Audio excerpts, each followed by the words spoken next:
نحمده ونصلي على رسوله الكريم اما بعد فاعوذ بالله من الشيطان الرجيم بسم الله الرحمن الرحيم رب اشرح لي صدري ويسر لي امري واحلل عقدة من لساني يفقهوا قولي. سورۃ القلم، وہ سورت جس میں قلم کا ذکر ہے. اور قلم کیا ہے؟ جس سے ہم لکھتے ہیں.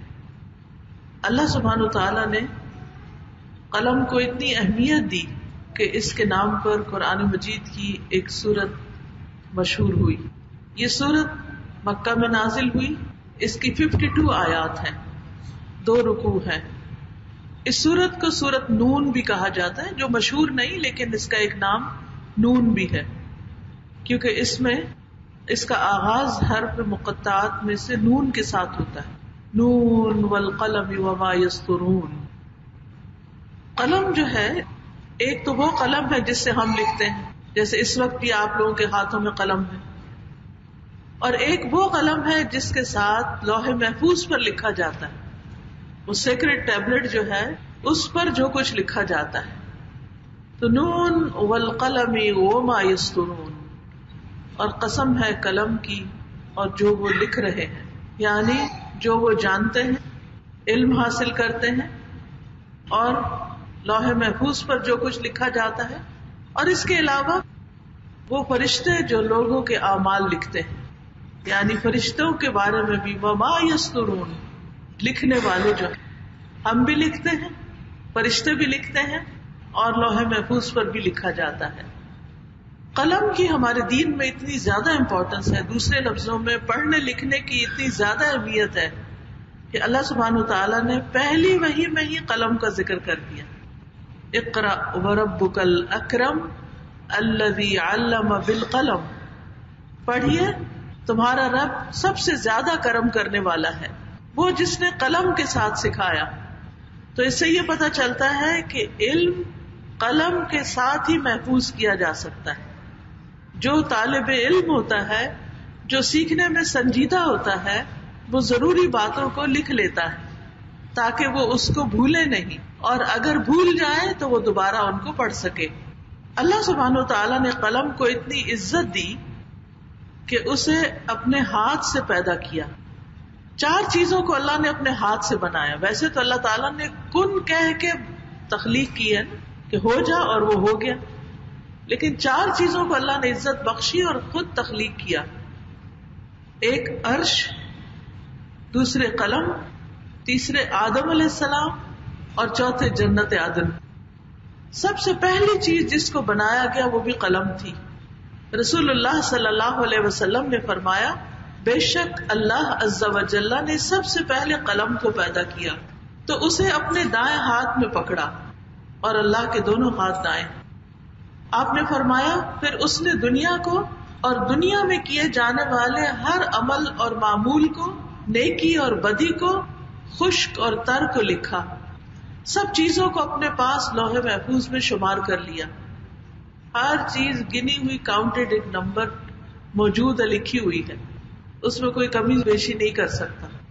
جیسے ہمارے ہاں عموماً انوینٹری ہوتی ہے کسی آفس کے اندر، ساری چیزیں گن کے کاؤنٹ کر کے لکھ دی جاتی ہیں، جو کچھ بھی ہمارے اسٹور کے اندر ہے.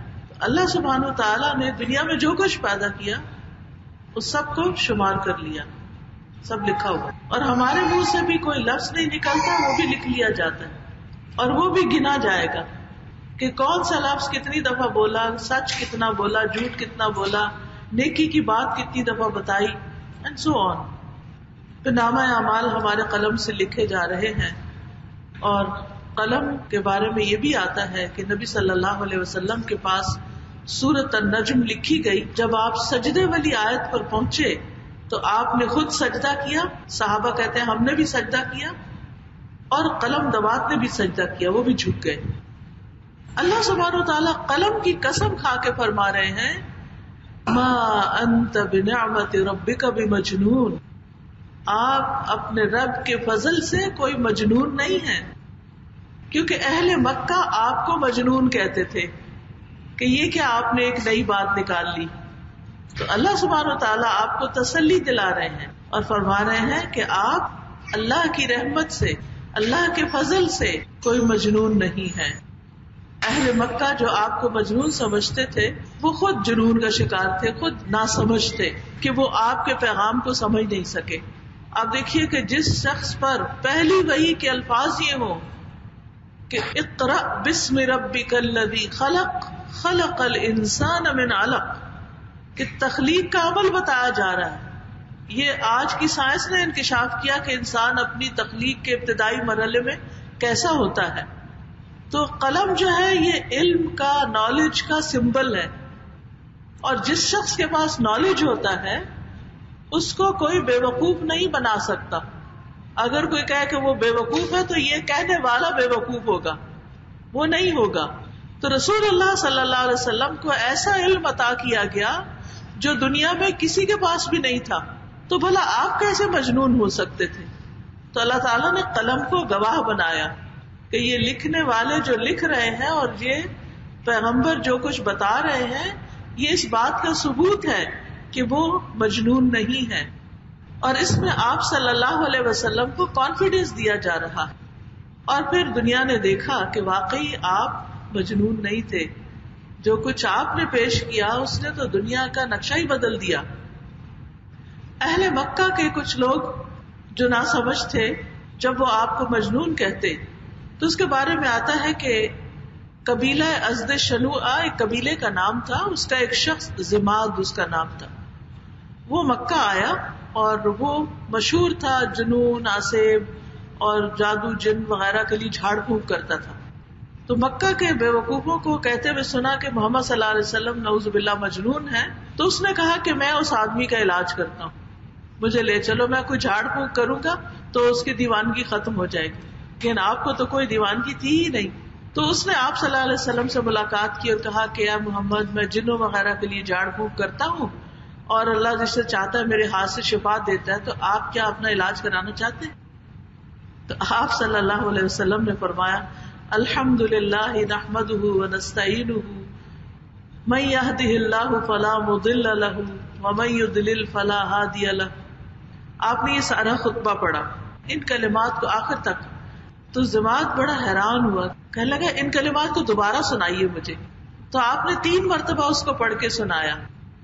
اس نے کہا میں نے کاہنوں کا کلام سنا ہے، جادوگروں کا کلام سنا ہے، شاعروں کا کلام سنا ہے، لیکن آپ کے کلام کی طرح کا کوئی کلام نہیں سنا، یہ تو سمندر کی بلاغت تک پہنچ گیا۔ تو زماد نے کہا کہ اپنا ہاتھ بڑھائیے، میں آپ کے ہاتھ پر اسلام کی بیعت کرتا ہوں۔ تو جو آپ کا علاج کرنے آیا تھا وہ خود مسلمان ہو گیا۔ اور پھر رسول اللہ صلی اللہ علیہ وسلم نے فرمایا اور تمہاری طرف سے قوم کے اسلام پر بھی تمہاری بیعت لیتا ہوں۔ اس نے کہا اپنی قوم کے اسلام پر بھی بیعت کرتا ہوں۔ تو بہرحال پھر اس کی قوم بھی مسلمان ہو گئی تھی۔ بات یہ ہے کہ جو شخص بھی دین کی بات کرتا ہے، نبی صلی اللہ علیہ وسلم نے کی یا آپ سے پہلے پیغمبروں نے کی یا آپ کے بعد آج اگر ہم لوگ بھی کرتے ہیں، تو اکثر لوگ کیا سمجھتے ہیں کہ ان کا دماغ چل گیا ہے، یہ کس زمانے کی باتیں کرتے ہیں، یہ تو زمانے کے فلو کے اپوزٹ جا رہے ہیں۔ لیکن ان باتوں سے گھبرانا نہیں چاہیے، ہمیشہ حق کا ساتھ دینا چاہیے، دین کو سمجھ کر جو تعلیم ہمارے دین نے دی ہے اس کو مضبوطی سے پکڑ لینا چاہیے۔ تو اللہ سبحانہ تعالیٰ فرماتے ہیں نون والقلم وما یسطرون ما انت بنعمت ربک بمجنون وان لک لاجرا غیر ممنون، اور یقیناً آپ کے لیے ایسا اجر ہے جس کا سلسلہ کبھی ختم ہی نہیں ہوگا، یعنی جو کام آپ کر رہے ہیں اس پر آپ کو اتنا بڑا ریوارڈ ملے گا کہ جو کسی اور کو نہیں ملا اور جو کبھی بھی ختم نہیں ہوگا۔ کتنی بڑی خوشخبری تھی، اور یہ حقیقت ہے کہ جو بھی شخص اللہ کا یہ پیغام دوسروں کو دیتا ہے، اللہ سبحانہ و تعالیٰ کا اس سے وعدہ ہے کہ جو بھی ایمان لائے گا، عمل صالح کرے گا، وہ ان کے لیے کیا ہوگا؟ ایسا اجر ہوگا جس کا سلسلہ کبھی ختم نہیں ہوگا۔ سورۃ التین میں آتا ہے نا والتین والزیتون وطور سینین وہذا البلد الامین لقد خلقنا الانسان فی احسن تقویم ثم رددناہ اسفل سافلین الا الذین آمنوا وعملوا الصالحات فلہم اجر غیر ممنون. تو ایمان کے بعد نیک عمل کرنے والے کے لیے وعدہ ہے کہ اس کا اجر بے حساب ہوگا، اور پھر اس پر کوئی احسان نہیں جتلایا جائے گا، اس کا اجر کبھی منقطع نہیں ہوگا، اس کی کوئی مقدار مقرر نہیں ہوگی.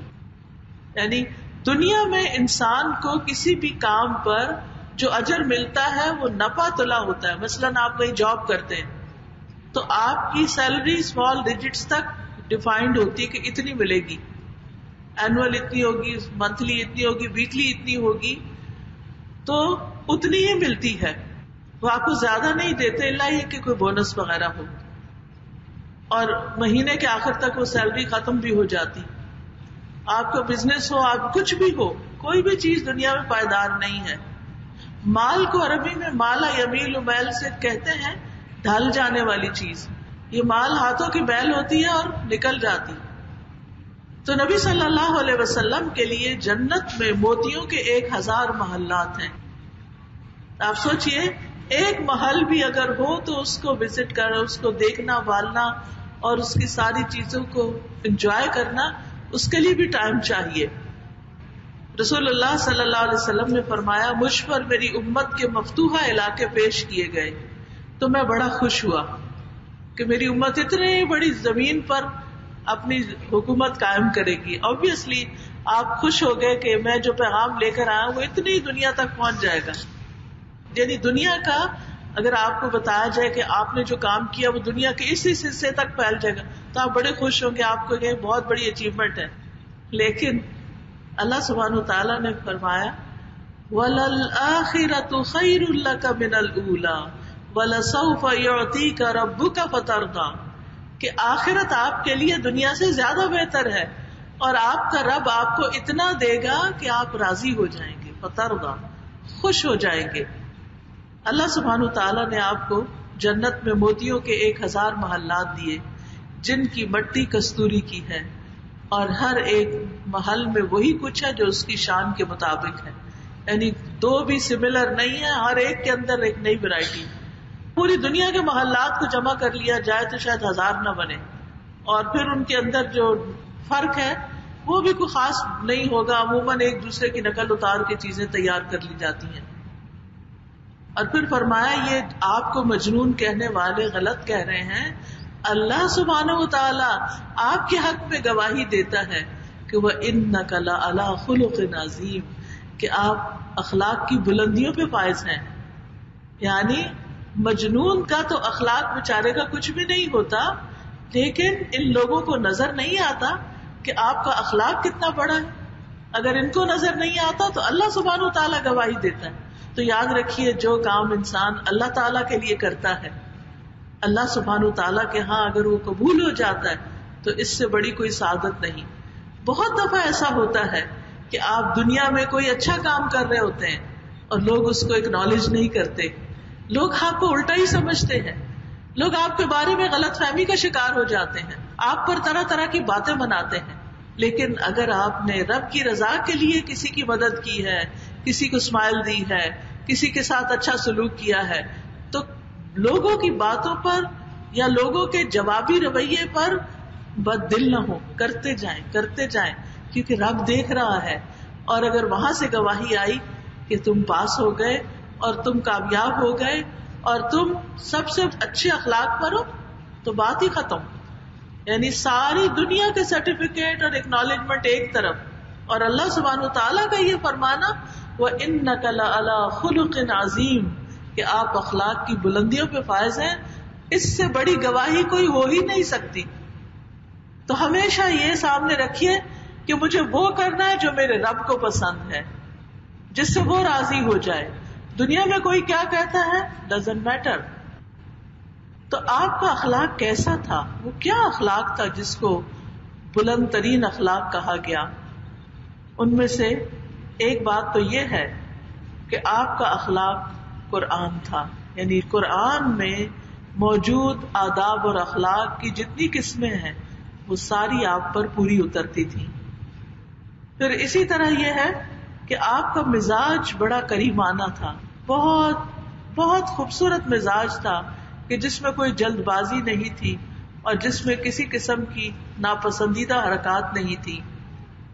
اصل میں خلق کہتے ہیں وہ آداب اور مینرز جو انسان اپنے نفس پر اختیار کرتا ہے، وہ طبیعت جو مشقت کر کے اختیار کی جاتی ہے. یعنی اچھے اخلاق ایسے ہی نہیں حاصل ہو جاتے، ان پر اپنے نفس کو ٹرین کرنا پڑتا ہے. یعنی کوئی آپ سے ناپسندیدہ بات کرتا ہے، آپ جھٹ سے اس کو منہ توڑ جواب دیتے ہیں، کیونکہ آپ اسی پر ٹرینڈ ہوئے ہیں.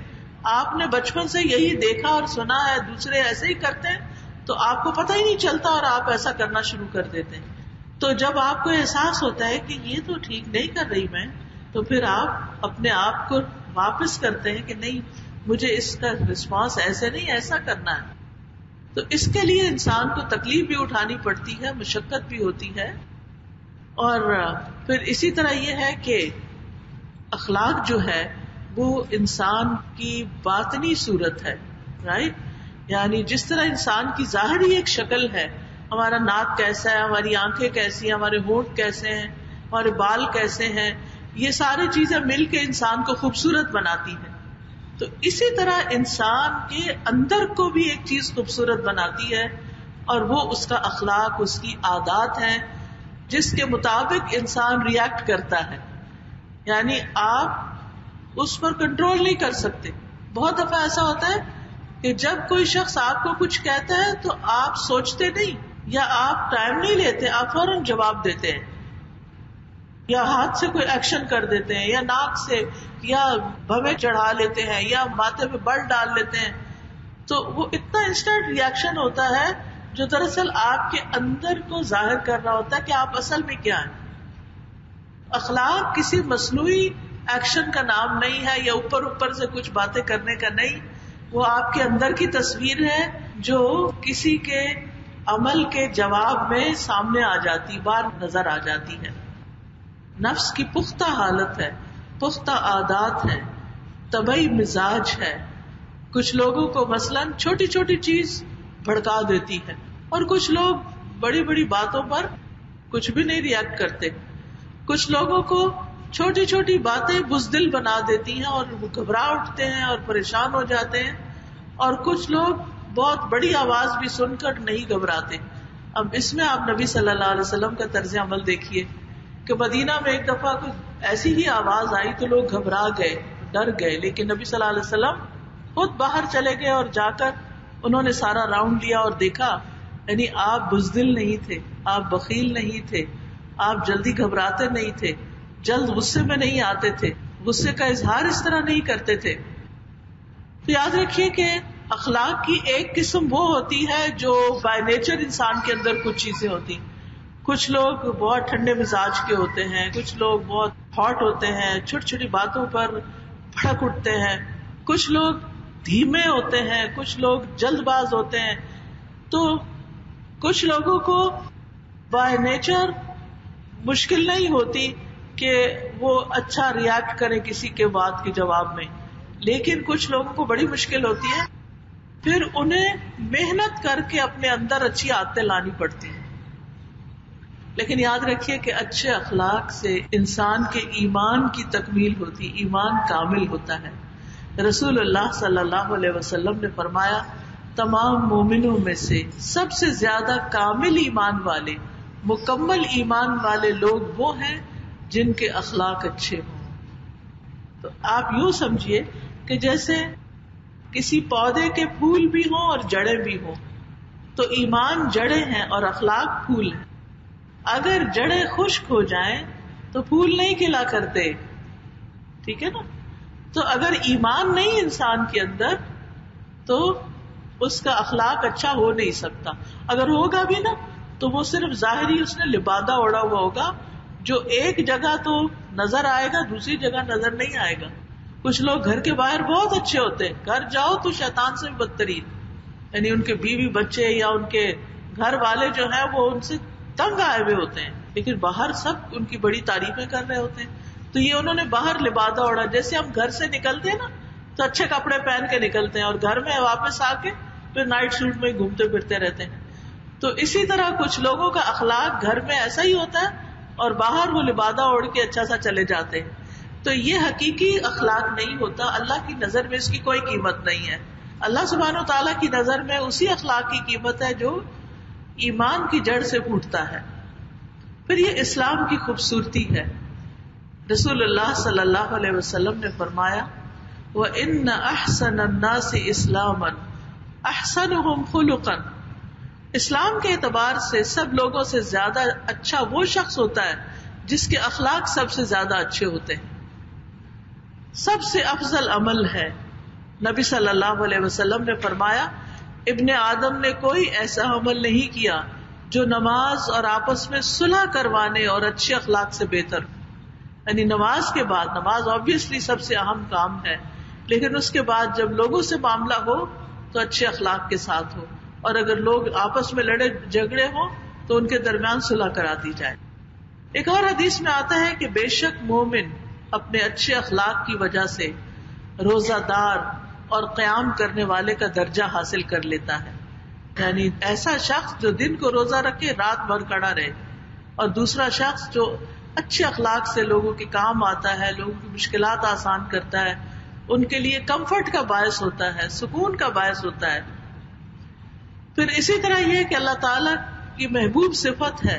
رسول اللہ صلی اللہ علیہ وسلم نے فرمایا اللہ عز و جل مہربان ہے، مہربانی اور بلند اخلاق کو پسند کرتا ہے اور گھٹیا پن سے نفرت کرتا ہے. اسی طرح اللہ کے ہاں سب سے زیادہ محبوب لوگ جو سب سے اچھے اخلاق والے ہیں. قیامت کے دن نبی صلی اللہ علیہ وسلم کے قریب ترین لوگ وہ ہوں گے جو سب سے اچھے اخلاق والے ہوں گے. ان کو سب سے قریب جگہ ملے گی، سب سے آگے جگہ ملے گی. یعنی دنیا میں تو ایک شخص جو بد اخلاق ہو زور زبردستی کر کے آگے نکل سکتا ہے، لیکن وہاں نہیں نکل سکتا. بہترین امتی وہ ہیں جو اخلاق میں سب سے اچھے ہیں. پھر اسی طرح سب سے بہتر وہ لوگ جن کی عمر لمبی ہو اور اخلاق سب سے اچھا ہو. میزان میں سب سے بھاری نیکی، مومن کے میزان میں قیامت کے دن سب سے بھاری چیز اچھا اخلاق ہوگا، اور اچھے اخلاق والوں کے لیے خوبصورت گھر ہوں گے جنت میں. رسول اللہ صلی اللہ علیہ وسلم نے فرمایا میں اس شخص کے لیے جنت کے ایک سائڈ پر محل کا ذمہ دار ہوں جو حق پر رہتے ہوئے جھگڑا چھوڑ دے، اور جنت کے درمیان میں ایک محل کا جو مزاح میں بھی جھوٹ چھوڑ دے، اور جنت کے اعلی منازل میں ایک محل کا جو اپنے اخلاق کو اچھا بنا لے. سب سے اوپر بلند مقام، لیکن اس کے لیے اچھا ثابت کرنا پڑے گا آپ کو، کیونکہ ٹاپ کلاس لوگ ہوں گے نا جن کے اخلاق بہت اچھے ہوں گے تو پھر ان کو ٹاپ پر ہی رکھا جائے گا، سب سے الگ اوپر ہی رکھا جائے گا، اسپیشل VIP ہوگی. تو یہاں پر نبی صلی اللہ علیہ وسلم کے اچھے اخلاق کی بات کی جا رہی ہے کہ آپ کا اخلاق سب سے بہترین اخلاق تھا، اور آپ آئے بھی اسی لیے دنیا میں کہ اچھے اخلاق کی تکمیل کریں. تو ہمارا دین کا ظاہری حصہ دراصل کیا ہے؟ اچھے اخلاق کا نام ہے. پچھلی کتابوں میں بھی آپ کے اچھے اخلاق کا ذکر ہے، یعنی آخری نبی کے اچھے اخلاق کا، اور اس میں آتا ہے کہ اے نبی ہم نے آپ کو گواہی دینے والا، بشارت دینے والا اور ان پڑھوں کی حفاظت کرنے والا بنا کر بھیجا. اور اس میں خصوصی طور پر آپ کے جو اخلاق کی بات ہے وہ یہ ہے کہ وہ تمام لوگوں میں سب سے زیادہ اچھے اخلاق والے تھے. کوئی بےہودہ کام یا فحش گفتگو نہیں کرتے تھے، کوئی گالی گلوچ نہیں، کوئی بدتمیزی بد اخلاقی کی بات نہیں، نہ بازاروں میں شور کرنے والے. تو شور ہنگامہ کرنا بھی بد اخلاقی کا ایک حصہ ہے.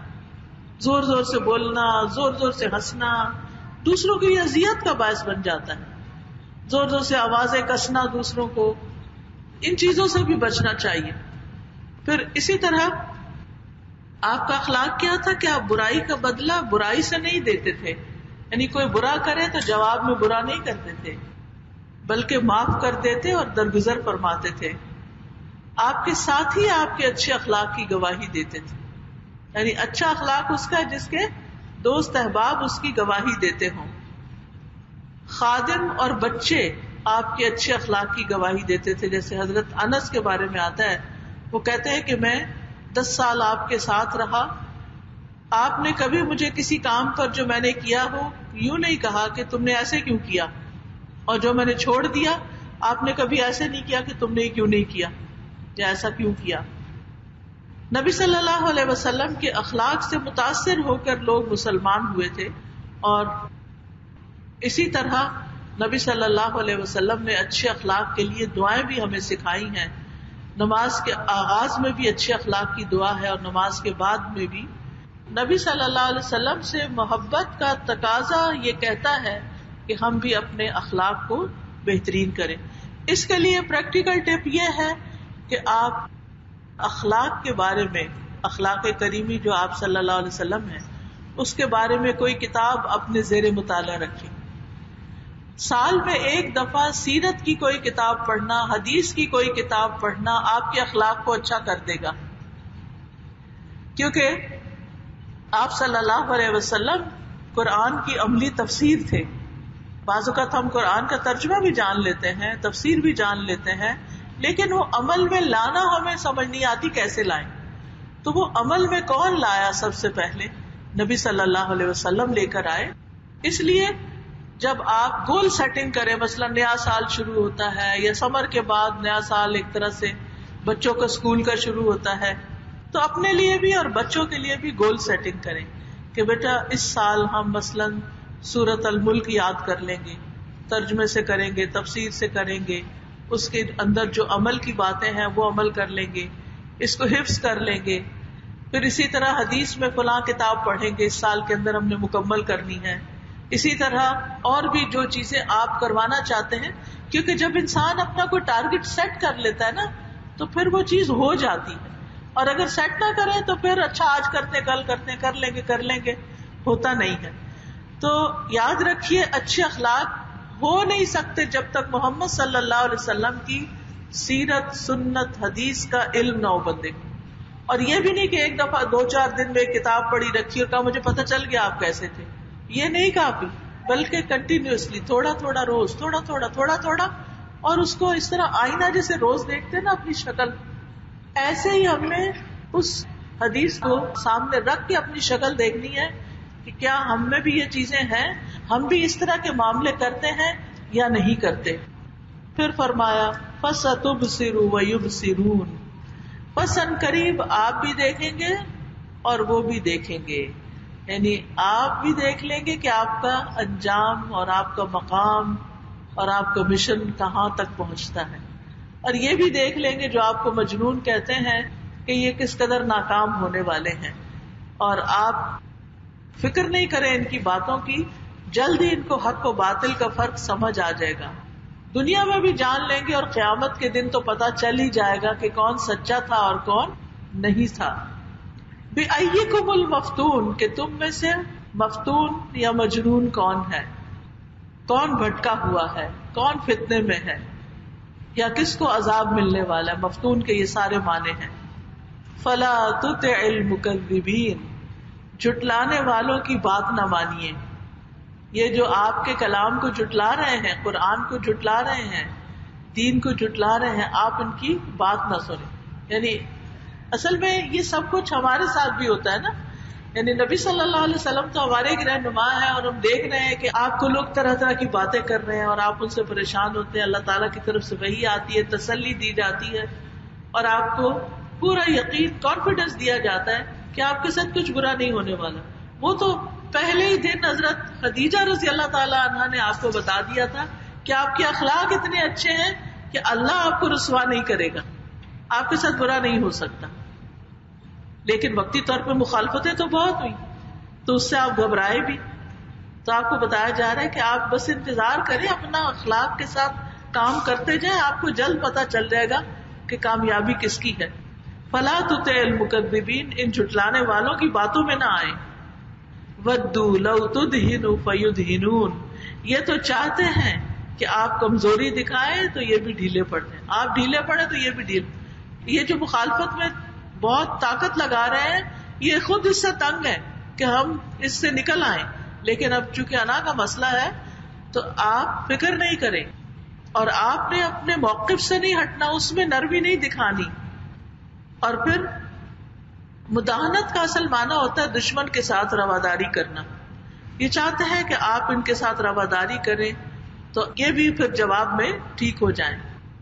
وَلَا تُطِعْ كُلَّ حَلَّافٍ مَّهِينٍ. اب آپ کو کچھ انسٹرکشن دی جا رہی ہیں کہ آپ نے جھوٹوں کی بات نہیں ماننی اور کسی قسمیں کھانے والے حقیر شخص کی اطاعت نہیں کرنی. حلاف جھوٹی قسمیں کھانے والا، اور مہین بھی وہی ہوتا ہے جو بہت جھوٹ بولنے والا ہو، کمزور دل والا، بہت شر پھیلانے والا، باطل پر عمل پیرا ہونے والا، قسم توڑنے کو معمولی سمجھنے والا.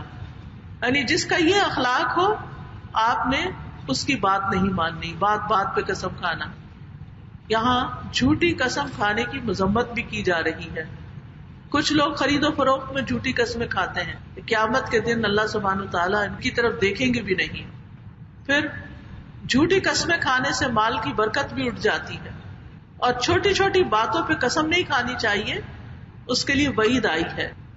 رسول اللہ صلی اللہ علیہ وسلم نے فرمایا جو مرد اور عورت اس منبر کے قریب جھوٹی قسم کھائے اگرچہ ایک تر مسواک ہی کے بارے میں کیوں نہ ہو، اس کے لیے آگ واجب ہو گئی.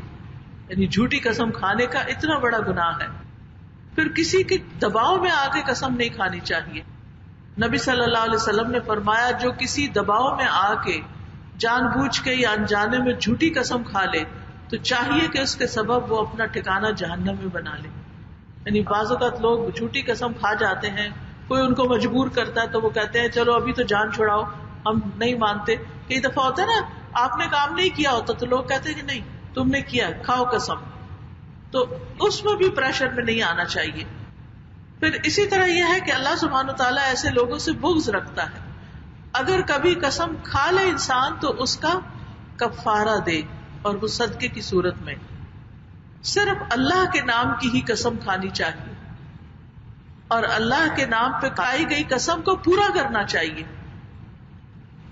نبی صلی اللہ علیہ وسلم اس طرح قسم کھاتے تھے، لا ومقلب القلوب، نہیں دلوں کے پھیرنے والے کی قسم. پھر اسی طرح غیر اللہ کے نام پہ قسم نہیں کھانی چاہیے، صرف اللہ کے نام کی قسم ہونی چاہیے. اور یہاں ایک خاص شخص کی طرف اشارہ ہے. کہتے کہ وہ ولید بن مغیرہ تھا جو نبی صلی اللہ علیہ وسلم کی بہت مخالفت کرتا تھا اور بہت انفلوئنشل تھا. تو اللہ تعالیٰ فرماتے کہ آپ نے اس کی بات نہیں ماننی، اس کے تو بہت بیڈ ٹریٹس ہیں. وہ حماز مشاء بنمیم، حماز بہت تان و تشنیع کرنے والا. اوپر نبی صلی اللہ علیہ وسلم کے اچھے اخلاق کی بات کی گئی اور اس کے بعد آپ کے دشمنوں کی بد اخلاقی کی بات کی گئی کہ کیسے کیسے بد اخلاق ہیں.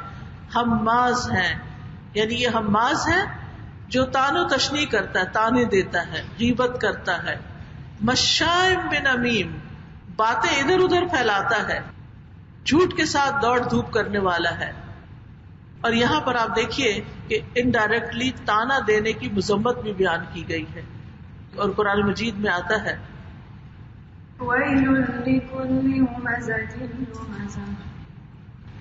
بڑی ہلاکت ہے ہر بہت تانا دینے والے، عیب نکالنے والے کے لیے. یعنی دوسروں میں عیب نہ چنتے رہیں، دوسروں کو تانے نہ دیں. قرآن مجید میں سورۃ الحجرات میں بھی آتا ہے وَلَا تَلْمِزُوا أَنفُسَكُمْ، اور ایک دوسرے پر تانا زنی نہ کرو. یعنی آپس میں ایک دوسروں کو تانا کب ہوتا ہے؟ جب کسی سے کوئی غلطی ہو جائے، کوئی کمزوری ہو کسی میں، تو اس کو اس غلطی کا احساس دلاتے رہنا اور برا بھلا کہتے رہنا. حدیث میں آتا ہے مومن تانا دینے والا نہیں ہوتا، لعنت کرنے والا نہیں ہوتا، فحش گو اور بےہودہ نہیں ہوتا. حدیث سے یہ بھی پتہ چلتا ہے کہ کسی کو بدلے کے طور پر بھی تانا نہیں دینا چاہیے. یعنی اگر کوئی آپ کو دے رہا ہے تو آپ کہیں گے تم ہوگے، تمہارا فلاں اور فلاں ہوگا، جواب بھی نہیں دینا چاہیے تانے کا. پھر کسی کے عیب تلاش نہیں کرنے چاہیے، کیونکہ جب تک عیب نہ پتا ہو تو تانا کہاں سے دیں گے. پھر یہاں چغل خور بتایا گیا ولید بن مغیرہ کو. تو ہمارے دین میں چغلی کی بھی مذمت ہے. چغلی کیا ہوتا ہے؟ کسی شخص تک ایسی بات پہنچانا جس سے دو لوگوں کے تعلقات بگڑ جائیں، دوستوں میں پھوٹ پڑ جائے، لوگوں کو لڑانا. بعض لوگ ہوتے تو پتہ فلاں تمہارے بارے میں کیا کہہ رہا تھا، وہ یہ کہہ رہا تھا. سنتے اس شخص کے اندر آگ بھڑک اٹھتی ہے، اچھا اتنا دھوکے باز، میرے سامنے کچھ اور پیچھے کچھ، اور وہ پلٹ کے اس کے ساتھ لڑنے پہنچ جاتا. تو اس چیز سے سختی سے منع کیا گیا ہے. ایسے بندے بدترین بندے ہیں جو چغل خوری کرتے ہیں، دوستوں کے درمیان تفریق کرتے ہیں، باغی، بیزار اور متعنت سرکش قسم کے لوگ ہیں. حدیث میں آتا ہے جنت میں چغل خور داخل نہیں ہوگا، ورنہ وہ تو وہاں بھی عادت سے باز نہیں آئے گا اور لوگوں کو لڑاتا رہے گا. قبر کا عذاب چغل خوری سے ہوتا ہے. آپ ایک جگہ سے گزرے جہاں 2 قبریں تھیں اور ان قبر والوں کو عذاب ہو رہا تھا، تو آپ صلی اللہ علیہ وسلم نے فرمایا کہ کوئی بڑی بات سے نہیں ہو رہا. ایک تو پیشاب کے چھینٹوں سے نہیں بچتا تھا اور دوسرا چغل خوری کرتا تھا. مناع للخیر معتد اثیم، بہت زیادہ خیر کو روکنے والا، یعنی نیکی کے کاموں سے دوسروں کو روکنے والا، لوگوں کے حقوق سے روکنے والا، اسلام سے روکنے والا، بھلائی کی بات سے روکنے والا، معتدن حد سے بڑا ہوا، اثیم گناہگار ہے. اتل بعد ذلک زنیم، اتل کے عربی زبان میں 8 معنی ہیں. ایک معنی ہے بد زبان، فحش گوئی کرنے والا. دوسرا معنی ہے وہ شخص جو کفر میں بہت پکا ہو. تیسرا بھاری بھرکم جسم والا. چوتھا ہے سخت طبیعت والا. پانچواں ہے مضبوط جوڑ والا. چھٹا ہے بغاوت کرنے والا. ساتواں ہے لوگوں کو سزا دینے والا. اور 8واں ہے بد زبان. اور عمومی طور پر اس کا معنی کیا جاتا ہے کہ ذلیل، ظلم کرنے والا، بد زبان انسان جو اپنے بغض اور کینے کی وجہ سے پہچانا جائے. اکھڑ مزاج جس کو کہتے ہیں. ان کان ذا مال و بنین، اس وجہ سے کہ وہ مال اور بیٹوں والا، اس لیے یہ بد اخلاقی برتتا ہے. یہ عرب کے نبی صلی اللہ علیہ وسلم کے دشمنوں میں سے ایک دشمن کی عادتیں بتائی جا رہی ہیں. لیکن افسوس کے ساتھ کہنا پڑتا ہے کہ آج ان میں سے کوئی نہ کوئی عادت مسلمان معاشرے کے اندر بھی ون وے اور دی ادر پائی جاتی ہے. تو اس سے بچنے کی ضرورت، ان عادتوں کو چھوڑنے کی ضرورت ہے. اور عموماً یہ عادتیں کب پیدا ہوتی ہیں؟ جب انسان کو اللہ تعالیٰ دنیا بہت دے دیتا ہے تو وہ سمجھتا ہے میں عقل کل ہوں، اور میرے پاس بہت عقل آ گئی ہے اور میں سب سے زیادہ سمجھدار ہوں اور دوسرے ہی سب بے وقوف ہیں. اور وہ کبھی اس میں کوئی برائی چنتا ہے، کبھی اس میں کچھ چنتا ہے، کبھی کچھ کرتا ہے، کبھی کچھ کرتا ہے. تو اس لیے انسان کو اپنے مال اور اولاد کی کامیابی کی وجہ سے اکڑنا اور بگڑنا نہیں چاہیے. میں نہیں کہتی کہ سب لوگ ہی ایسے ہوتے ہیں، لیکن عمومی طور پر یہ جو تکبر کا مزاج ہے، اکڑ پن کا مزاج ہے، وہ دنیاوی کامیابیوں کی وجہ سے بھی آ جاتا ہے کہ انسان دوسرے کو پھر کچھ نہیں سمجھتا. تو جب اللہ تعالیٰ کوئی ترقی دے، کوئی نعمت دے، تو انسان کو اور جھک جانا چاہیے. جیسے پھلدار درخت جھک جاتا ہے، ایسے ہی جب انسان کو دنیا میں اللہ تعالیٰ کامیابیاں اور نعمتیں عطا کرتا ہے تو اس کو اور زیادہ جھکنا چاہیے. آپ کو معلوم ہے کہ نبی صلی اللہ علیہ وسلم جب مکہ فتح ہوا تھا اور وہ مکہ میں داخل ہو رہے تھے تو کس طرح جھکے ہوئے تھے، اتنا زیادہ جھکے ہوئے تھے کہ آپ کی ٹھوڑی جو تھی وہ اونٹ کی جو لکڑی ہوتی ہے بیچ کی، اس کو لگ رہی تھی. انتہائی عاجزی کے ساتھ، کوئی تکبر نہیں تھا، کوئی بھی ایسی باتیں زبان سے نہیں نکال رہے تھے جس میں دوسرے کو بلٹل کریں. آج افسوس کے ساتھ کہنا پڑتا ہے کہ ہمارے عوام ہمارے جو لیڈرز ہیں بعض اوقات وہ اس طرح کی زبان استعمال کرتے ہیں کہ انسان حیرت میں پڑ جاتا ہے کہ کس طرح قوم کو بد اخلاقی کی طرف لے جایا جا رہا ہے.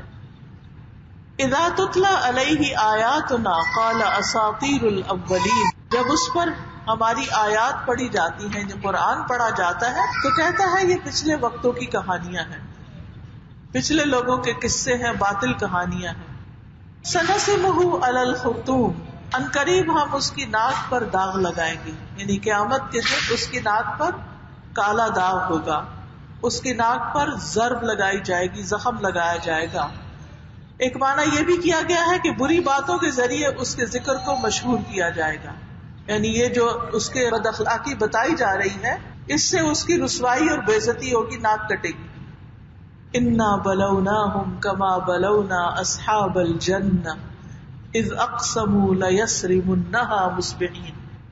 انا بلوناہم کما بلونا اصحاب الجنہ إذ أقسموا ليصرمنها مصبحين. بے شک اہل مکہ کی ہم نے اسی طرح آزمائش کی ہے جس طرح ہم نے باغ والوں کی آزمائش کی تھی جب انہوں نے قسمیں کھائی تھی کہ صبح سویرے باغ کا پھل ضرور کاٹ لیں گے. تو مکہ والوں کی کیسے آزمائش ہوئی؟ بھوک کے ذریعے. بدر کے دن بھی آزمائش ہوئی. کہا جاتا ہے کہ یہ باغ حبشہ کا ایک باغ تھا جو بڑا مشہور ہوا، اور ایک رائے یہ بھی ہے کہ بنی اسرائیل کے ایک بوڑھے شخص کا باپ تھا، اس کے کئی بیٹے تھے.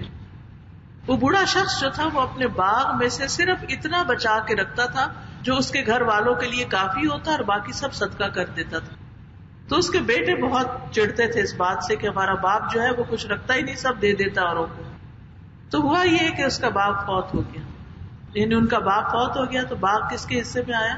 بچوں کے حصے میں. انہوں نے کہا ہم اس کے مالک بن گئے تو ہم تو کسی کو کچھ بھی نہیں دیں گے. اب یہ ہے کہ جب وراثت میں ان کو یہ باغ ملا اور پہلی دفعہ پھل آیا تو انہوں نے کہا کہ قسم سے ہم صبح سویرے پھل کاٹ لائیں گے، کسی کو خبر بھی نہیں ہونے دیں گے اور فقیروں مسکینوں کو کچھ بھی نہیں دیں گے. اور انہوں نے اس طرح قسم کھائی کہ جیسے سب کچھ ان کے کنٹرول میں. ولا یستثنون، اور وہ کسی کو مستثنا ہی نہیں کر رہے تھے، کوئی دوسری بات ہی نہیں کر رہے تھے، انشاءاللہ بھی نہیں کہہ رہے تھے. اب کیا ہوا؟ فطاف عليها طائف من ربك وهم نائمون. رات کو سو ہی رہے تھے ابھی کہ ایک بلا ان کے اس باغ پہ پھر گئی، پھرنے والا پھر گیا، یعنی رب کا فیصلہ آ گیا، رب کی طرف سے عذاب آ گیا اور وہ سو رہے تھے، ان کو خبر بھی نہیں تھی. فاصبحت کالصریم، تو وہ صبح سویرے سیاہ رات کی طرح ہو، یعنی اس طرح ہو گیا گویا اندھیری رات کی طرح ہو گیا. کٹی ہوئی کھیتی، جلی ہوئی کھیتی، کچھ بھی نہیں بچا اس میں سے. فتنادوا مصبحین، تو وہ ایک دوسروں کو آوازیں دینے لگے. اب وہ وہاں جلا پڑا ہے اور یہ گھر میں تیاری کر رہے، جلدی نکلو، فوراً نکلو، چلو چلو باغ کی طرف چلو، صبح ہو رہی ہے، دیر نہ ہو جائے، مسکین نہ آ جائیں. أَيُغْدُوا عَلَى حَرْثِكُمْ إِن كُنتُمْ صَارِمِينَ. کیا آوازیں دے رہے تھے؟ صبح سویرے نکل چلو اپنی کھیتی کی طرف اگر تم کاٹنے والے ہو، یعنی اگر واقعی تمہارا ارادہ ہے کہ سارا پھل خود ہی سمیٹ لاؤ تو پھر جلدی کرو. فَانْطَلَقُوا وَهُمْ يَتَخَافَتُونَ، پھر وہ نکل کھڑے ہوئے اور وہ چپکے چپکے آپس میں باتیں کر رہے تھے. کیوں چپکے چپکے کر رہے تھے؟ کسی کو آواز نہ آئے کہ وہ جا رہے ہیں تو کوئی پیچھے نہ چل پڑے، یعنی چپ چپ کے جا رہے تھے کہ کسی کو ہم نے کچھ نہیں دینا. اور انہوں نے اپنا ارادہ بھی پوشیدہ رکھا ہوا تھا اور خود کو بھی چھپا رہے تھے اور ایک دوسرے سے مشورہ نہیں کر رہے تھے. وَغَدَوْا عَلَى حَرْدٍ قَادِرِينَ. اور وہ صبح سویرے غصے کے ساتھ نکلے، اس حال میں کہ اپنے آپ کو قادر سمجھ رہے تھے، بڑے سیریس ہو کے، خیر سے روکنے والے اور حریص ہو کر کہ سارا باغ خود ہی لے کر آئیں گے اور مسکین کو کچھ بھی نہیں دیں گے. فَلَمَّا رَأَوْهَا قَالُوا إِنَّا لَضَالُّونَ. جب انہوں نے وہ باغ دیکھا تو کہنے لگے اوہ ہم تو راستہ بھول گئے ہیں، یہ تو ہمارا باغ نہیں ہے. بل نحن محرومون، نہیں بات یہ ہے کہ ہم تو محروم رہ گئے. تو سارا باغ ہی جلا پڑا، سب کچھ ہی ملیا میں، سب کچھ ختم ہو گیا. نحن محرومون. قال اوسطهم الم اقل لكم لولا تسبحون.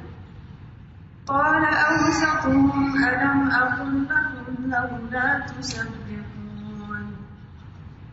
ان میں سے جو درمیانہ تھا یا معتدل مزاج والا تھا یا ان میں سے جو سب سے بہتر تھا، عقل مند تھا، وہ کہنے لگا کہ تم تسبیح کیوں نہیں کرتے؟ تسبیح کرو، اللہ کا ذکر کرو، نعمت کو یاد رکھو. تو اس پر باقیوں کو ہوش آ گئی. قالوا سبحان ربنا إنا كنا ظالمين فأقبل بعضهم على بعض يتلاومون قالوا يا ويلنا إنا كنا طاغين عسى ربنا أن يبدلنا لنا خيرا منها إنا إلى ربنا راغبون كذلك العذاب ولعذاب الآخرة أكبر لو كانوا يعلمون. تو اس وقت انہوں نے وہی آیت پڑھی جو حضرت یونس علیہ السلام نے پڑھی. یونس علیہ السلام نے کیا کہا تھا؟ لا الہ الا انت سبحانک انی کنت من الظالمین. جب انسان کو یہ سمجھ آ جائے کہ میرے اپنے کسی گناہ کی وجہ سے میرا نقصان ہوا ہے تو یہی آیت پڑھنی چاہیے. بہت دفعہ ایسا ہوتا ہے نا کہ ہم غصے میں آ کے کوئی زبان سے ایسی بات نکال جاتے ہیں کہ وہ ہمارے سامنے آ جاتی ہے. کبھی کوئی شیخی بگاڑ جاتے ہیں, کبھی دوسروں کو حقیر سمجھ جاتے ہیں یا کچھ, تو اللہ تعالیٰ ہمیں دکھاتے ہیں اب دیکھو تم یہ کہتے تھے دوسروں کو, اب یہ دیکھو تمہارے ساتھ کیا ہوا ہے. تو ایسی مشکلات یا مصیبتیں جب آئیں تو کیا پڑھا جائے؟ لا الہ الا انت سبحانک انی کنت من الظالمین, کہ یا اللہ تو پاک ہے میں ہی ظالم ہوں. انہوں نے بھی یہ کہا قالوا سبحان ربنا انا کنا ظالمین, پاک ہے ہمارا رب ہم ہی ظالم ہیں, ہماری غلطی. یہ ان کی اچھی بات ہے کہ اپنی غلطی مان گئے. اب آپس میں ایک دوسرے سے بات کرتے ہیں. فاقبل بعضهم على بعض يتلاومون, اب وہ ایک دوسرے کی طرف متوجہ ہو کے ایک دوسرے کو ملامت کرنے لگے, بلیم کرنے لگے, تمہاری وجہ سے یہ ہوا, نہیں تم نے یہ کہا تھا, تم نے کیوں پھر میری ہاں میں ہاں ملائی تھی, وغیرہ وغیرہ. قالوا یا ویلنا, سب کہنے لگے ہے افسوس ہم پر, ہلاکت ہماری, انا کنا طاغین, ہم ہی سرکش تھے, ہماری ہی غلطی تھی, لیکن ہوپ فل تھے. عسى ربنا ان يبدلنا خيرا منها, امید ہے ہمارا رب ہمیں اس سے بہتر عطا کرے گا. یعنی انتہائی تکلیف کے موقع پر بھی انسان کو مایوس نہیں ہونا چاہیے, اچھی امید رکھنی چاہیے. انا الى ربنا راغبون, ہم اپنے رب کی طرف رغبت کرتے ہیں, اپنے رب کی طرف پلٹتے ہیں, وہ سب کچھ دینے پہ قادر ہے, وہ ہمیں معاف بھی کر دے گا اور اس سے بہتر باغ بھی عطا کر دے گا. کذالک العذاب, ایسا ہوتا ہے عذاب, اس کو کہتے ہیں عذاب. جب لوگ نعمتوں پر شکر ادا نہیں کرتے تو اللہ تعالیٰ نعمتیں لے لیتا ہے. پھر انسان جب اللہ کا ذکر کرتا ہے, توبہ کرتا ہے, تو اللہ تعالیٰ نعمت لوٹا دیتا ہے, پہلے سے بھی بہتر عطا کرتا ہے. دنیا میں توبہ کے مواقع ہیں, دنیا میں اتار چڑھاؤ آتا رہتا ہے, لیکن آخرت میں پھر پلٹنے کا مقام نہیں ہوگا. وَلَعَذَابُ الْآخِرَةِ أَكْبَرُ, اور البتہ آخرت کا عذاب تو بہت بڑا ہے. لَوْ كَانُوا يَعْلَمُونَ, کاش وہ جانتے ہوتے. تو یہاں بنیادی طور پر یہ جو واقعہ یہ قصہ سنایا گیا ہے, اس میں بخیلی کی مذمت کی گئی, بخل کی, سٹنجینس کی. قرآن مجید میں اللہ تعالیٰ فرماتے ہیں الذين يبخلون ويأمرون الناس بالبخل ويكتمون ما آتاهم الله من فضله وأعتدنا للكافرين عذابا مهينا. وہ لوگ جو بخل کرتے ہیں اور لوگوں کو بخل کرنے کا حکم دیتے ہیں, نہ خود خرچ کرتے ہیں کسی پر, نہ خود کسی کا بھلا کرتے ہیں, اور دوسروں کو بھی روکتے ہیں, اور اسے چھپاتے ہیں جو اللہ نے انہیں اپنے فضل سے دیا. کیوں چھپاتے ہیں؟ تاکہ لوگوں کو پتہ چل گیا تو مانگنے آ جائیں گے, ہم سے کچھ تقاضا کر لیں گے. اور ہم نے کافروں کے لیے رسوا کرنے والا عذاب تیار کر رکھا ہے. تھوڑا دلا انسان جو ہے قرآن نے اس کی مذمت کی ہے, چھوٹے دل والا, تنگ دل والا. ان الانسان خلق هلوعا اذا مسه الشر جزوعا واذا مسه الخير منوعا. بلا شبہ انسان تھوڑ دلا بنایا گیا ہے, یعنی یہ انسان کی ویکنس ہے. ہر انسان کے اندر کسی نہ کسی درجے میں بخل ہوتا ہے. جب اسے کوئی تکلیف پہنچتی ہے تو گھبرا اٹھتا ہے, اور جب مال ملتا ہے تو بخیل بن جاتا ہے. تکلیف ہوتی ہے سب کو سناتا ہے, جب کوئی خیر ملتی ہے تو اپنے تک رکھ لیتا ہے. رسول اللہ صلی اللہ علیہ وسلم نے فرمایا انسان میں سب سے بدترین چیز بے صبرے پن کے ساتھ بخل اور حد سے زیادہ بزدل ہونا ہے. چھوٹی چھوٹی بات پہ انتہائی گھبرا اٹھنا, ہائے ہائے ہائے اب کیا ہوگا. پرابلم سالونگ نہ ہونا بلکہ چھوٹے پرابلم کو بڑا کر دینا, اس طرح کی باتیں کر کر کے. رسول اللہ صلی اللہ علیہ وسلم نے فرمایا آدمی کے برا ہونے کے لیے یہی کافی ہے کہ وہ فحش گو ہو، بد کلام اور بد اخلاق ہو، بخیل اور بزدل ہو، اور یہ ایمان کے منافی صفت ہے. ایمان اور بخل ایک دل میں جمع نہیں ہوتے. بخل مزید گناہوں کو جنم دیتا ہے. خرچ کرنے میں خیر ہے اور نہ کرنے میں شر ہے. رسول اللہ صلی اللہ علیہ وسلم نے فرمایا اے ابن آدم، ضرورت سے زائد مال خرچ کر دینا تمہارے لیے بہتر ہے. یا اپنے پہ کرو یا کسی پہ کرو یا انویسٹ کرو، آگے کرو اس کو. اگر تم اس کو روک لو گے، صرف جمع ہی کرتے جا رہے ہو، تو تمہارے لیے برا ہوگا. اور گزر بسر جتنا مال رکھنے پر تمہیں کوئی ملامت نہیں. یعنی اپنی ضرورت کا بچا لو اور دینے کی ابتدا اپنے گھر والوں سے کرو. اوپر والا ہاتھ نیچے والے ہاتھ سے بہتر ہے. پھر اسی طرح بعض لوگوں کا دل تنگ پڑتا ہے جب کوئی مدد کے لیے انہیں پکارتا ہے. تو یاد رکھیے جو کسی کے کام آتا ہے اللہ تعالیٰ اس کو اور زیادہ دیتا ہے، اور جو کسی سے روکتا ہے اس کا پہلا بھی چلا جاتا ہے. اللہ تعالیٰ اس سے وہ نعمت لے کے کسی اور کو دے دیتا ہے. اور یہ حدیث سے مفہوم پتہ چلتا ہے.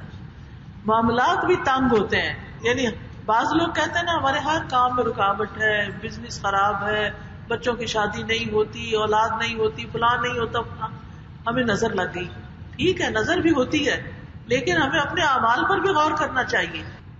اور اس میں قرآن مجید سے ہمیں پتہ چلتا ہے وَأَمَّا مَن بَخِلَ وَاسْتَغْنَىٰ وَكَذَّبَ بِالْحُسْنَىٰ فَسَنُيَسِّرُهُ لِلْعُسْرَىٰ. اور لیکن وہ جس نے بخل کیا اور بے پرواہ ہوا، کسی کی پرواہ نہیں، کون جیتا ہے مرتا ہے، تنگ ہے نہیں ہے، کیا ہے کسی کا حال، کسی سے کوئی غرض نہیں، اور اس نے سب سے اچھی بات کو جھٹلا دیا. سب سے اچھی بات قرآن کی بات ہے، یعنی اس پر عمل ہی نہیں ہے، اس کی طرف کوئی توجہ نہیں، تو یقیناً ہم اسے مشکل راستے کے لیے سہولت دیں گے، مشکلات کی طرف اس کو بھیج دیں گے، اس کی زندگی میں مشکلات پیدا کر دیں گے. تو یعنی بخیلی اتنی بڑی لعنت ہے کہ انسان کو اللہ کی رحمت سے دور کر دیتی ہے. پھر اسی طرح جو لوگ زکوٰۃ نہیں دیتے وہ سب سے بڑا بخل کرتے ہیں، کیونکہ وہ تو ہے ہی دوسروں کا مال. کیونکہ ایسے لوگوں کو قیامت کے دن اس مال کا طوق پہنایا جائے گا جس میں انہوں نے بخل کیا. رسول اللہ صلی اللہ علیہ وسلم نے فرمایا جب کوئی رشتہ دار اپنے کسی رشتہ دار کے پاس جا کر ایسی چیز کا سوال کرتا ہے جو اللہ نے اس کو عطا کی ہوتی، لیکن وہ بخل کرتا ہے، تو ایسے آدمی کے لیے قیامت کے دن جہنم سے سانپ نکالا جائے گا جو اپنی زبان نکالے ہوئے ہوگا اور جسے شجاع کہتے ہوں گے، وہ اس آدمی کے گلے میں لپٹ جائے گا. تو اس لیے جب واقعی کوئی ضرورت مند ہو، یا اچھا مشورہ دے دو، یا کوئی مالی مدد کر دو، یا کسی نہ کسی طرح کوئی رستہ بنا دو اس کے لیے. بخیل لوگ جو ہیں قیامت کے دن اللہ کے فضل سے محروم ہوں گے. کامیاب وہ ہے جو شح سے بچا لیا جائے. وَمَن يُوقَ شُحَّ نَفْسِهِ فَأُولَٰئِكَ هُمُ الْمُفْلِحُونَ. جو شخص اپنے نفس کی حرص، لالچ، تنگ دلی سے بچا لیا گیا، ایسے ہی لوگ کامیاب ہونے والے ہیں. دنیا میں بھی کامیابیوں کے دروازے کھل جاتے ہیں ان کے لیے، اور آخرت میں بھی. تو بخل کا علاج کیا ہے؟ تسبیح کرنا، خرچ کرنا اور مفلسی سے نہ ڈرنا، گن گن کے نہ رکھنا، کچھ نہ کچھ ضرور خرچ کرتے رہنا. یزید بن ابی حبیب مرثد بن ابی عبداللہ سے روایت کرتے کہ وہ اہل مصر کے پہلے آدمی تھے جو مسجد جاتے، اور جب بھی مسجد جاتے آستینوں میں صدقہ دینے کے لیے پیسے، روٹی یا گیہوں ہوتا. اور میں دیکھا کہ کئی لوگوں کو جب مسجد داخل ہوتے ہیں ضرور صدقہ کرتے ہیں، کچھ نہ کچھ ڈالتے ہیں. یعنی پہلے صدقہ باکس کی طرف جاتے ہیں، پھر آگے اندر جاتے ہیں. اور کچھ لوگ کہتے ہیں کہ ٹھیک ہے چل رہے ہیں، انہوں نے کون سا ٹکٹ رکھا ہوا ہے، ہم ہر ایک کا حق ہے، ہم بھی فیسلٹی استعمال کرتے ہیں. بالکل حق ہے، لیکن سوچنا چاہیے کہ ہم کہیں پر جو جاتے ہیں تو کچھ بھی تو فری نہیں ملتا. تو اللہ کے گھر کی مینٹیننس اور دین کے کاموں کے لیے بھی تو ہمیں نکالنا چاہیے. اسی طرح ہمارے داماد ہیں تو انہوں نے بتایا کہ وہ ایک شیخ سے ملے جو حج کا خطبہ دیتے ہیں. ان کے ساتھ انہوں نے نماز پڑھی حرم میں. جب نماز پڑھ کے نکلے تو پہلے بینک کی طرف گئے، یعنی بوتھ ہوتا نا ATM، تو انہوں نے جا کے کچھ پیسے ٹرانسفر کیے. تم کہنے لگے کہ میں ہر نماز کے بعد یہ کرتا ہوں، میں نے لوگوں کی لسٹ بنا رکھی ہے جن کو میں دیتا رہتا ہوں، اور صدقہ انہوں نے ہر نماز کے ساتھ باندھا ہوا ہے. ایسے لوگ بھی دنیا میں موجود ہیں، اللہ نے ان کو بہت دیا اور وہ آگے بھی بہت دے رہے ہیں. اور ایسے بھی ہیں جن کے پاس بہت کچھ ہے اور وہ جمع ہی کرتے چلے جا رہے ہیں. پچھلے دنوں مجھے کسی نے بتایا کہ ان کے کسی رشتے دار کی ڈیتھ ہوئی اور وہ مرچنٹ نیوی میں تھے، بہت ملکوں میں ادھر ادھر جاتے آتے رہتے. جو سیونگ ہوتی، طرح طرح کی کرنسیز انہوں نے گھر کے اندر ہی رکھی ہوئی تھی، اور سونے کے بے شمار ٹکڑے، دلیاں جو ہوتی ہیں وہ انہوں نے اپنی الماری میں بند کر کے رکھی ہوئی تھی. جب ان کی وفات کے بعد وہ کھولی گئی اور نکالا گیا تو جو کرنسی نوٹ تھے ان کو کوئی چوہے ٹک گئے تھے، اور اتنا سونا نکلا، اتنا نکلا، کبھی زکوٰۃ نہیں دی کچھ. وہ تو قبر میں چلے گئے اور پیچھے سے یہ مال دوسروں کے ہاتھ آ گیا. اگر اللہ کے راستے میں کوئی دیتا تو آگے پاتا اپنے لیے. انسان کا مال وہی اس کے فائدے کا ہے جو خود کھا کے خرچ کر دیتا ہے، استعمال کر لیتا ہے، یا پھر آگے بھیجتا ہے، صدقہ خیرات کرتا ہے. تو کچھ نہ کچھ تھوڑا بہت نکالتے رہنا چاہیے، دیتے جانا چاہیے، اور جتنا دیں گے اللہ تعالیٰ اس سے زیادہ لوٹائے گا. اور بخل سے پناہ بھی مانگنی چاہیے. إن للمتقين عند ربهم جنات النعيم أفنجعل المسلمين كالمجرمين ما لكم كيف تحكمون أم لكم كتاب فيه تدرسون إن لكم فيه لما تخيرون أم لكم أيمان عليها بالغة إلى يوم القيامة إن لكم لما تحكمون. بے شک متقی لوگوں کے لیے ان کے رب کے پاس نعمتوں بھری جنتیں ہیں. کیا پھر ہم مسلمین کو مجرمین کی طرح کر دیں گے؟ یعنی جو اطاعت گزار فرما بردار لوگ ہیں، کیا وہ اور مجرم ایک صف میں کھڑے ہوں گے؟ ایسا نہیں ہو سکتا. ما لکم کیف تحکمون، کیا ہے تمہیں کیسے فیصلے کرتے ہو؟ یعنی جو اللہ کے اطاعت گزار ہیں ان کے ساتھ معاملہ اور ہوگا، نافرمانوں کے ساتھ کچھ اور ہوگا. ام لکم کتاب فیہ تدرسون، کیا تمہارے پاس کوئی کتاب ہے جس میں تم پڑھتے ہو؟ ان لکم فیہ لما تخیرون، کہ تمہیں وہ ملے گا جو تم اختیار کرو گے تمہاری چوائس کے مطابق. ام لکم ایمان علینا بالغۃ الی یوم القیامہ، یا قیامت تک کے لیے تم نے ہم سے کوئی عہد و پیمان لے رکھا ہے. ان لکم لما تحکمون، کہ تمہیں وہ ملے جس کا تم فیصلہ کرو. تو آخرت ہمارے فیصلوں پہ نہیں ہے، وہاں تو فیصلہ کرنے والا مالک یوم الدین ہے. سلہم ایہم بذالک زعیم، ان سے پوچھئے اس چیز کا کون دعویٰ کرتا ہے کہ انہیں وہی ملے گا جو یہ چاہیں گے. ام لہم شرکاء فلیأتوا بشرکائہم ان کانوا صادقین، یا ان کے کچھ شریک ہیں تو انہیں چاہیے اپنے شریک لائیں ذرا اگر وہ سچے ہیں اپنی بات میں. تو ایسا تو کچھ بھی نہیں. یعنی اللہ سبحانہ وتعالیٰ نے کسی سے ایسا کوئی وعدہ نہیں کر رکھا، اور کوئی بھی یہ نہیں کہہ سکتا کہ اس کے لیے وہی ہوگا جو دنیا میں وہ اپنے لیے آخرت کی تمنا کر رہا ہے. وہاں اللہ کا فیصلہ آئے. لہذا ہمیں اس وقت ہمارا کنسرن کیا ہونا چاہیے کہ ہم کسی بھی طرح اللہ کو راضی کر لیں. يوم يكشف عن ساق ويدعون إلى السجود فلا يستطيعون خاشعة أبصارهم ترهقهم ذلة وقد كانوا يدعون إلى السجود وهم سالمون. قیامت کے دن کا نقشہ بتایا جا رہا ہے کہ اس دن پنڈلی کھول دی جائے گی اور وہ سجدے کی طرف بلائے جائیں گے تو وہ سجدہ نہ کر سکیں گے. ان کی نگاہیں جھکی ہوئی ہوں گی، ان پر ذلت چھا رہی ہوگی. دنیا میں ان کو سجدے کی طرف بلایا جاتا تھا اور وہ صحیح سلامت تھے، یعنی نماز نہیں پڑھتے تھے. قیامت کے دن منافق سجدہ نہ کر سکیں گے، ریاکار بھی سجدہ نہ کر سکیں گے، اور جو نماز نہیں پڑھتے وہ تو بالکل بھی نہیں کر سکیں گے. تو ان کو سخت شرمندگی کا سامنا کرنا ہوگا. فَذَرْنِي وَمَن يُكَذِّبُ بِهَذَا الْحَدِيثِ، اس بات کو جو جھٹلائے اس کا معاملہ مجھ پہ چھوڑ دو، یعنی اس قرآن کو یا قیامت کے دن کو. سَنَسْتَدْرِجُهُم مِّنْ حَيْثُ لَا يَعْلَمُونَ، ہم آہستہ آہستہ ان کو اس طرف لے جا رہے ہیں کہ جس کو وہ جانتے ہی نہیں. فَاصْبِرْ لِحُكْمِ رَبِّكَ، اپنے رب کے فیصلے پر صبر کیجیے. ولا تکن کصاحب الحوت، اور مچھلی والے کی طرح نہ ہو جائے. کون تھے مچھلی والے؟ یونس علیہ السلام. اذ نادا وهو مکظوم، جب انہوں نے پکارا اپنے رب کو اور وہ غم میں ڈوبے ہوئے. مکظوم قزمہ ہوتا ہے مشق کا منہ بند کر دینا، یعنی جو دل ہی دل میں گھٹن کا شکار ہو، غم کا شکار ہو، جو بندھا ہوا ہو، حلق سے پکڑا ہوا ہو. تو یونس علیہ السلام جو مچھلی کے پیٹ میں تھے تو شدید غم کا شکار ہو گئے، کیونکہ سخت اندھیرا تھا مچھلی کے پیٹ کا، اور پھر سمندر کا، اور پھر رات کا. اللہ اکبر، وہ تنہائی، وہ کیا چیز ہوگی. تو اس وجہ سے ان کی کیفیت یہاں بتائی گئی. واقعہ تو آپ جانتے ہی ہیں، یونس علیہ السلام کی کہانی سب نے سن رکھی. یہاں نبی صلی اللہ علیہ وسلم کو تسلی دی جا رہی ہے کہ پیغمبروں پہ کیسے کیسے سخت وقت آئے. اس وقت انہوں نے کیا کیا؟ اپنے رب کو پکارا. لولا ان تدارکہ نعمت من ربی لنبذ بالعراء وهو مذموم.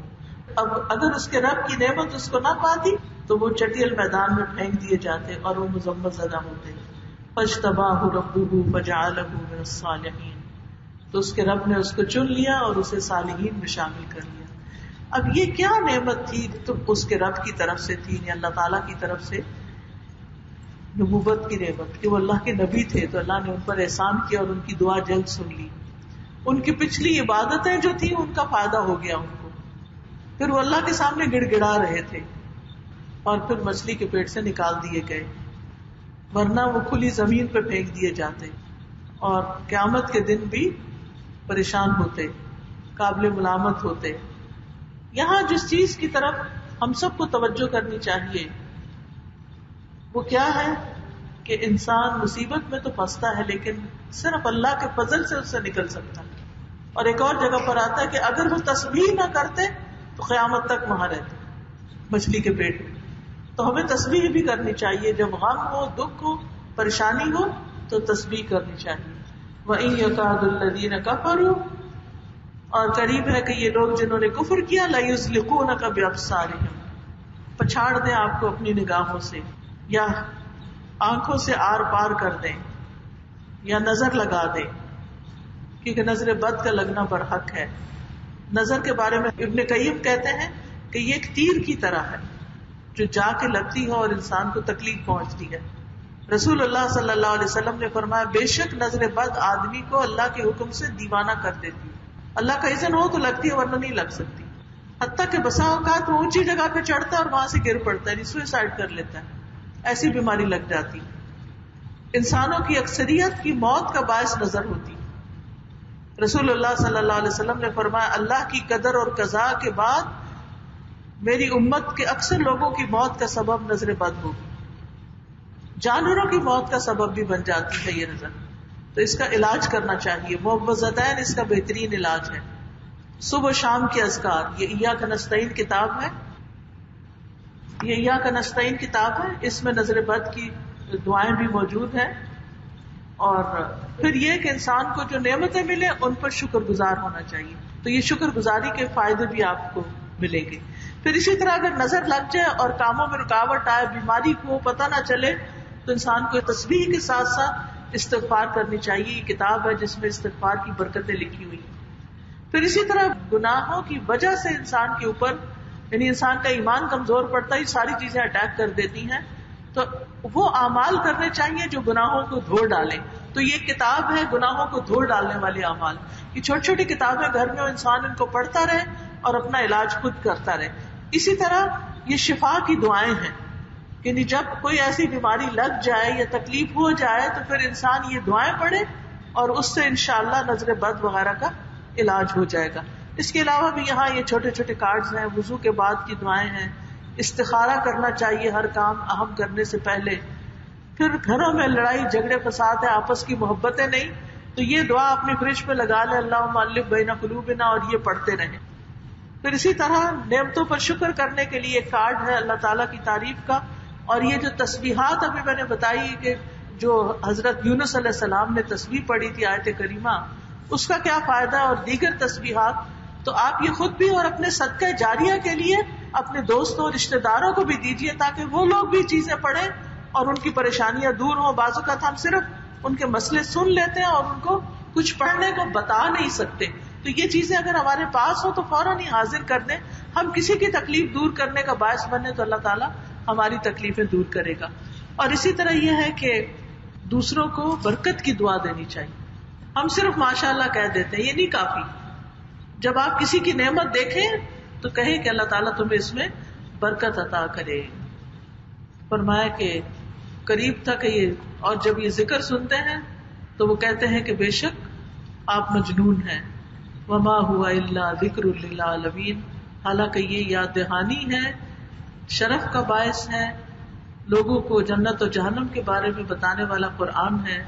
جن و انس اور ساری مخلوقات کے لیے اللہ کی طرف سے ایک ذکر آیا ہے اور سارے جہان والوں کے لیے ہے, نہ صرف یہ کہ انسانوں کے لیے, جنات کے لیے بھی ہے. تو اللہ سبحانہ وتعالیٰ سے دعا ہے کہ وہ ہمیں نبی صلی اللہ علیہ وسلم کی سنت اور سیرت کے مطالعے کی توفیق دے, اچھا اخلاق عطا فرمائے, گھٹیا اخلاق سے بچائے, قلم کی اہمیت کو سمجھنے کی توفیق دے اور کچھ لکھنے کی توفیق دے, اور اپنی نیت اور ارادے کو ہم اچھا کریں, دوسروں کے لیے برا نہ سوچیں کہ کسی کو ہم دیں گے کچھ نہیں, اس کو تو کچھ نہیں دینا, اس کے ساتھ تو ایسا کرنا اور اس کو تو ویسے میں نے سبق سکھانا ہے.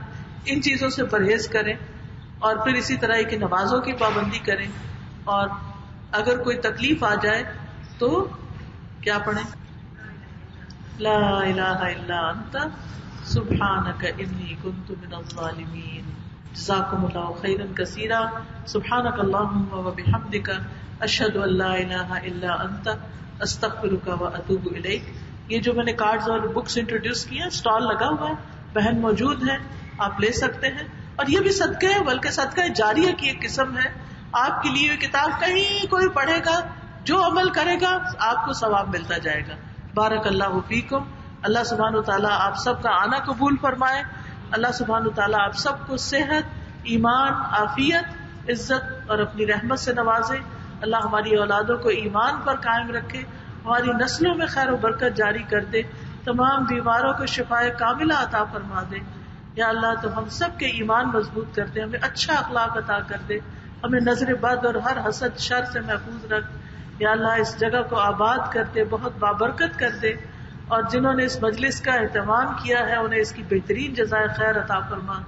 ربنا تقبل منا, جو پڑھا گیا اسے قبول فرما, ہمارے عمل میں اتار دے اور ہمیں مزید اخلاص عطا فرما دے. جزاکم اللہ خیرا. بارک اللہ فیکم. سبحانک اللہم وبحمدک اشہد ان لا الہ الا انت استغفرک واتوب الیک. السلام علیکم ورحمۃ اللہ وبرکاتہ.